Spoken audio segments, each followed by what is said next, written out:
అంటే ఈ జ్యోతిష్యుల కంటే ఇలా గెడ్డం ఉండాలి, అలా కళ్ళు కాటుకు పెట్టుకోవాలని నియమ నిబంధనలు ఏమైనా ఉన్నాయా? అది ఆచార్య ఇప్పుడు అలంకరించి అన్నం వండుకోమన్నాడు పెద్దలు. ఓకే.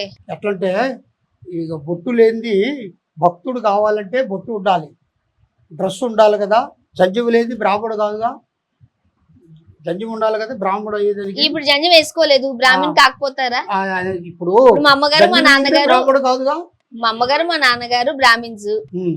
ఓకే, వాళ్ళ కూతురు నేను, లేదా నేను కొడుకుని అనుకుందాం, నేను జంజం వేసుకోలేదు, నేను బ్రాహ్మణురాలను కాకపోతానా? జంజం వేసినోడంతా బ్రాహ్మడు కాదు, బొట్టు పెట్టినోడంతా భక్తుడు కాడు, జోలి కట్టినోడంతా సాధుగాడు. అంతే కదా. అంతేగా. ఇలా బొట్లు పెట్టుకున్నంత మీ ఇలా బొట్లు పెట్టుకుని ఈ వేషధారణ ఉన్నంత మాత్రాన అందరూ జ్యోతిష్యులను కూడా పిలువబడలేం అని అంటా నేను. మీరేమంటారు?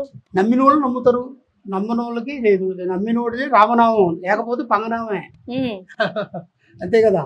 నమ్మినోడిది రామనామం లేదా పంగనామం. అట్లాగనే భక్తి ఉంటేనే ఆత్మశుద్ధి.